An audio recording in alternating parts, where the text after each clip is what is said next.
विषयों के संबंध में संसद को कानून बनाने का अधिकार। राज्य सूची में दिए गए विषयों के संबंध में संविधान में कुछ ऐसी परिस्थितियों का भी वर्णन किया गया है जो संसद को राज्य सूची में दिए गए कानूनों पर भी, विषयों पर भी कानून बनाने का अधिकार प्राप्त हो जाता है। ये परिस्थितियां निम्नलिखित है। पहला, राज्यसभा के प्रस्ताव पर यदि राज्यसभा में उपस्थित तथा मतदान में भाग लेने वाले सदस्यों के 2/3 बहुमत से प्रस्ताव पास कर दे कि राज्य सूची में दिया गया अमुक विषय का नाम मतलब ये विषय अब राष्ट्रीय महत्व का हो गया है तथा संसद को कानून बनाना चाहिए, तो संसद को उस विषय पर कानून बनाने का अधिकार। इसको समझ पा रहे हो? कोई भी राज्य सूची का विषय जिसको स्टेट करता है, अगर राज्यसभा कौन सा? राज्यसभा लोकसभा 2 सदन होते हैं, राज्यसभा जिसके 250 मेंबर होते हैं, अगर उनमें से 2/3 लगभग में 165-70 सदस्य है, अगर उसको पारित कर दे कि ये विषय राष्ट्र हित से जुड़ा हुआ है, ये पूरे देश का कॉमन विषय है, मंत्री बनानी है 2/3 से 2 सदस्य उसको प्रस्ताव को पारित कर दे तो संसद उसके कानून बना सकती है। 2 या 2 से अधिक राज्यों की प्रार्थना पर यदि 2 या 2 से अधिक राज्यों के विधानमंडल 2 या 2 से अधिक राज्यों के विधानमंडल प्रस्ताव पास करके संसद से राज्य सूची में दिए गए किसी एक विषय के संबंध में कानून बनाने की प्रार्थना करें तो उन राज्यों के लिए उस विषय पर कानून बना सकती है संसद। ऐसा कानून केवल उन्हीं राज्यों पर लागू होगा जो उस विषय में प्रार्थना करेंगे। किसी अंतर्राष्ट्रीय संधि या समझौते को लागू करने के लिए किसी अन्य देश के साथ की गई संधि अथवा समझौते को लागू करने के लिए संसद को राज्य सूची में दिए गए किसी विषय पर कानून, यानी किसी देश के साथ संधि का, जैसे तुमने कई बार सुना होगा कि मनोहर लाल खट्टर इजराइल की यात्रा पर गए, या कोई एक राज्य का मुख्यमंत्री कोई डेलीगेशन लेके जाता है 5-7 सदस्यों को लेकर और अपने राज्य में निवेश की मांग करता है, अपने राज्य के अंदर कोई फैक्ट्री लगाना चाहता है, कोई बड़ी कंपनी लगाना चाहता है, या फिर अपना जैसे हरियाणा के अंतर्गत गुड़गांव आता है, फरीदाबाद आता है, उनके अंदर जो मेट्रो प्रोजेक्ट है उसका काम देना है, या फिर कोई और ऐसा बड़ा शहर हो गया जहाँ पे बड़ी मात्रा में पुल बनाने की आवश्यकता है, तो ये बाहरी कंपनियों को उसको दिया जा सकता है। ऐसे कुछ प्रस्ताव। इसके बाद कुछ बिलों को राष्ट्रपति की स्वीकृति के लिए सुरक्षित रखना। राज्य विधानमंडल द्वारा पास किए गए किसी भी बिल को गवर्नर राष्ट्रपति की स्वीकृति के लिए सुरक्षित रख सकता है। इसका अर्थ समझ लो, एक बार क्या है, राज्य विधानमंडल स्टेट के 2/3 एमएलए ने कोई कानून बना तो दिया, लेकिन वह कानून मान्य कब होगा? जब राज्यपाल की मोहर लग जाती है स्टेट लेवल पे। ऊपर जब राज्यसभा और लोकसभा पास कर देती है, राष्ट्रपति की मोहर लग जाती है, तब कानून माना जाता है। जब तक स्टेट में राज्यपाल की मोहर नहीं लगेगी तब तक वह पास बेशक कर दिया, लेकिन वो कानून नहीं माना जाता।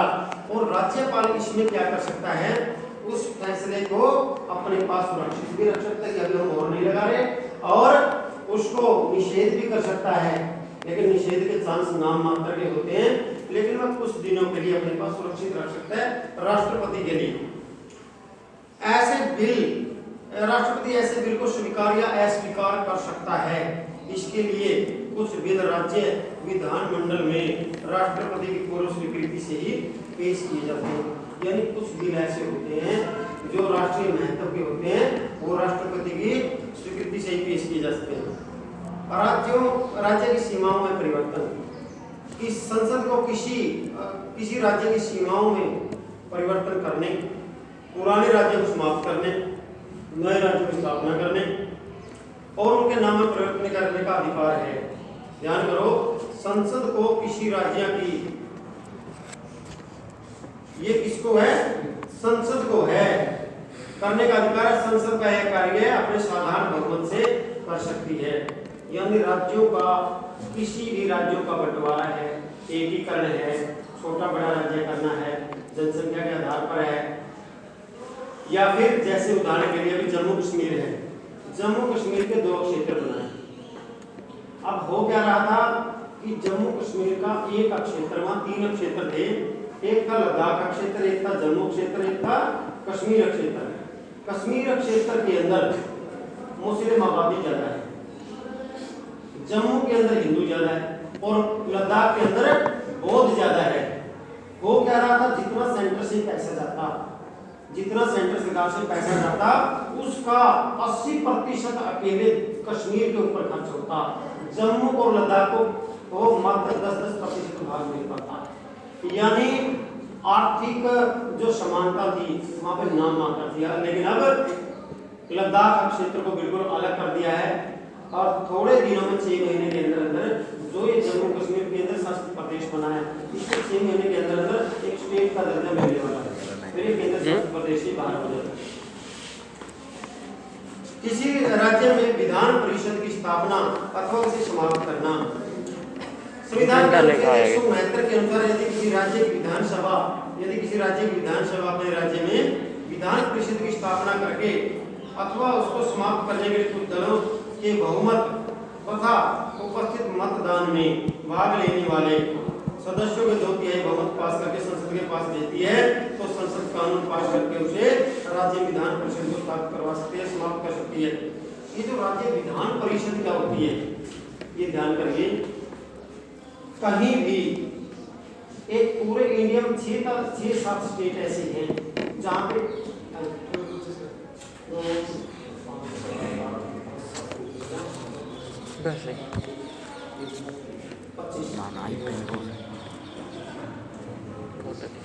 ध्यान करिए, इसको विधान परिषद को समझिए क्या है। भारत के 6-7 स्टेट ऐसे हैं विधान परिषद है, जैसे आंध्र प्रदेश है, जम्मू कश्मीर या फिर बिहार जैसे कुछ राज्य जहां विधान परिषद है, जहां विधान सभा भी है और विधान परिषद भी है। तो समझ में आ रही है, विधान परिषद है जो विधान परिषद के सदस्य चुने जाते हैं, जिस प्रकार की राज्यसभा के सदस्य चुने जाते हैं, वहां विधान परिषद का भी काम होता है और विधान सभा का भी। लेकिन सामान्यतः लगभग 20 से ऊपर विधायक है, विधान मंडल है, वहां विधान परिषद नहीं है। उपयुक्त वर्णन से स्पष्ट हो जाता है कि विधायी क्षेत्र में